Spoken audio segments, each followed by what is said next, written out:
This was later on because we were in the camp, 15,000 children.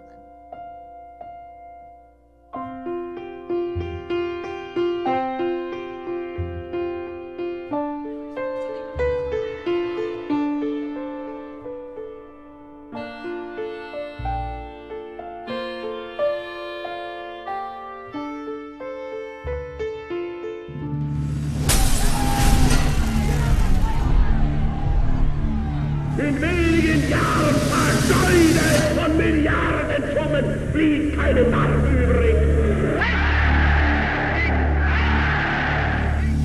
Hitler wanted to kill all the Jews in Europe.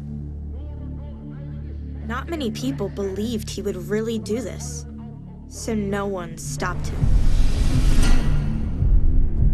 He rounded them all up and loaded them onto trains and locked them in horrible places called concentration camps.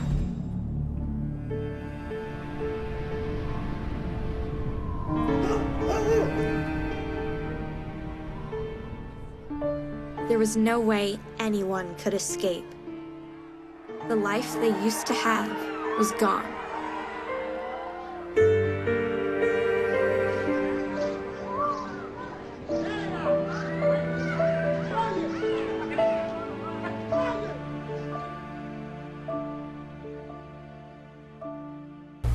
I am Princess Gelbart, survivor of 5 concentration camps. One of them was Bergen-Belsen, Auschwitz. I was liberated in Mauthausen. I do bear a number on my left arm, even though the number is fading. Unfortunately, not the memories. And watching the shows, even though Anne Frank, life towards the end and the survival and hiding was different, I could truly feel what they went through. It's just amazing what brings the memories that can take us back, way back. I was liberated in 1945 in Mauthausen by the Americans. Wow.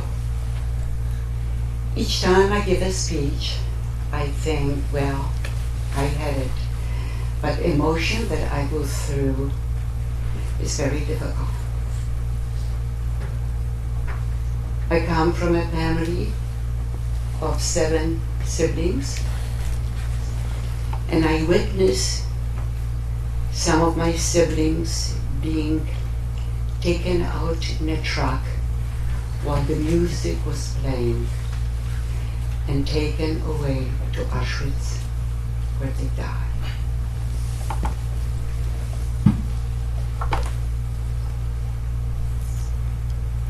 I remember going through segregations, and my maiden name was Immerglick, which in German means always lucky. As I was going through the segregation, the group of SS men called me out and asked me in German, "Was ist deine Name?" which means, "What is your name?" I said, "Meine Name is Immerglick." They started laughing and said, "Hast du immer Glück?" If I have always luck. they made a joke out of my name. But luckily for me, they sent me to the site where it was for life, not crematorium. I went through fright, hunger, labor, cold, and as you've heard in a play, toward the end, they were in a cattle wagons, open wagons. I was there too. They evacuated us before the Russians were invading Poland and liberating Auschwitz. They pushed us out, those that could walk for miles and miles. I didn't know where I was. Some could escape, but I found myself without parents or family. Where would I go? So I was marching with the people. When they loaded us to the open wagons, they had the military go through. So they derailed us sort of to the side for 3 days, or maybe even 4. Open wagon, very cold, no food, no water. People were dying right there in those cattle trains. When they let us out, I couldn't move my jaw, and my 2 toes on the left foot were frozen. I will tell you now, I do believe in miracles, and I do believe that I have and had guardian angel.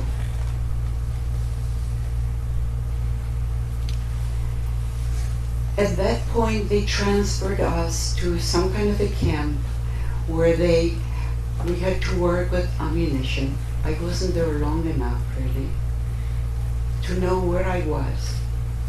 But the miracle was that my frozen 2 toes, I couldn't walk. And there was a woman also in the transport. I never saw her before in my life. She saw that I was limping. We could not check into infirmary. That meant death. She put some kind of a salve on my toes. And she said, tomorrow morning, the gangrene should separate. And if you could get some water, hot water would be good. Naturally, I couldn't get hot water. The gangrene separated. It was little bleeding, and I never saw the woman again in my life. My other miracle was that I was connected with my parents again. After 5 years being alone, I was connected with them. And it's not many survivors that found their parents or relatives.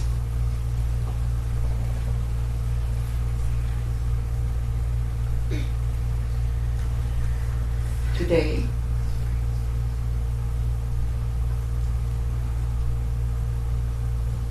I am very happy to have my family here, my husband, and some of my friends.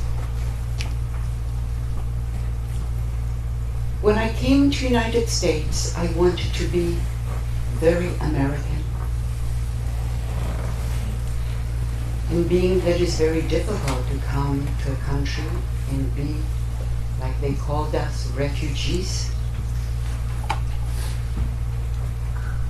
I couldn't speak very well English, but I went to high school,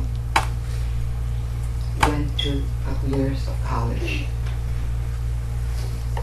And I felt I belonged to the United States, to America. Besides, they liberated me. My other miracle was that when the liberators came, it was a tank division. I never saw tankers. or tanks, American tanks that were so big to me. I was at that point maybe 15 years old,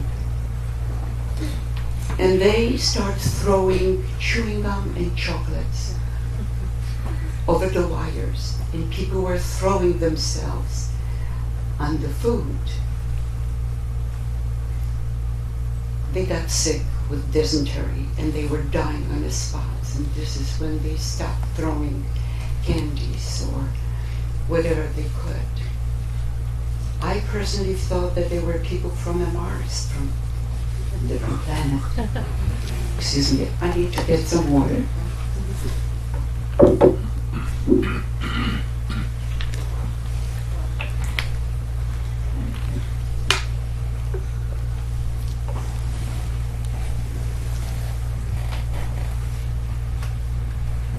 In Mauthausen,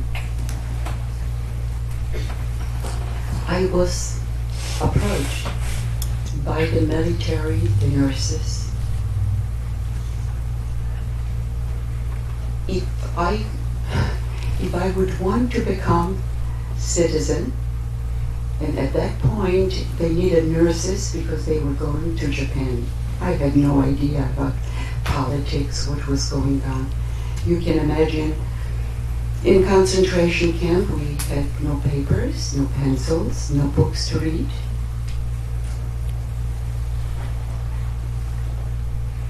I was digging ditches,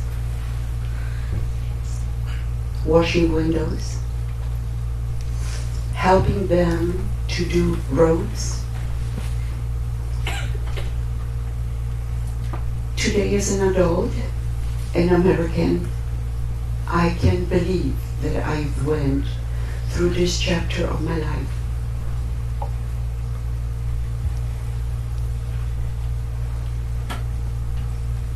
The hunger was terrible. We used to get a slice of bread in the morning and black coffee. For lunch, you had soup with few grates of green grass, and they also give you something in the soup for women not to menstruate. We were separated. Men were separate from women.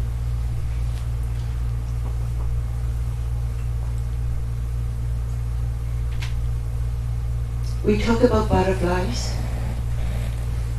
During all this time, I never seen a butterfly, flower, or even a bird chirping. The mud and the stench from the ovens in Mauthausen and in Auschwitz, I guess the birds must have smelled, and they didn't fly through these areas.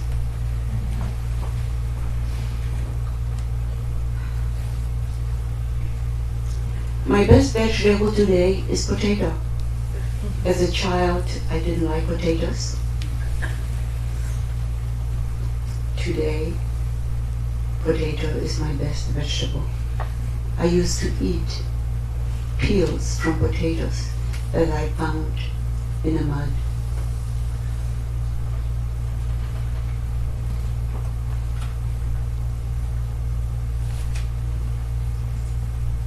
I consider myself very lucky.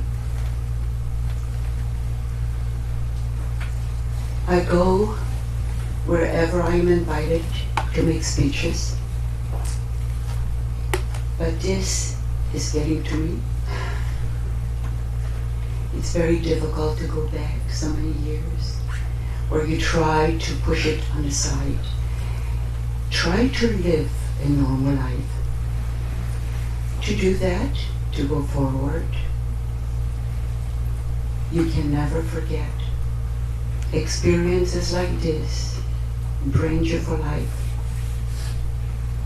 You cannot forget, but we can try to have friends, enjoy life, And remember, if you see people that deny that Holocaust exists, tell them they don't read books, and they didn't read what President Eisenhower wrote that is in our archives in Washington. He's the one that liberated many camps. So the corpse.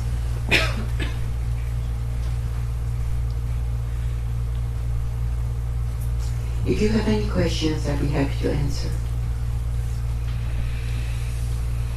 Do I have more time? Yes, sir. Not a question, but a little bit on what you just said. Auschwitz and all that in the Holocaust was a tragedy. A bigger tragedy today is that people are trying to say that never happened. And You're right, sir. That's why we come forward and we try to make people aware, those of us that are still alive. And I am not young, but the younger person that survived. To make them aware that yes, existed. It was terrible. You know, the play was wonderful. The young people that performed were outstanding. The sound effects, I was impressed with.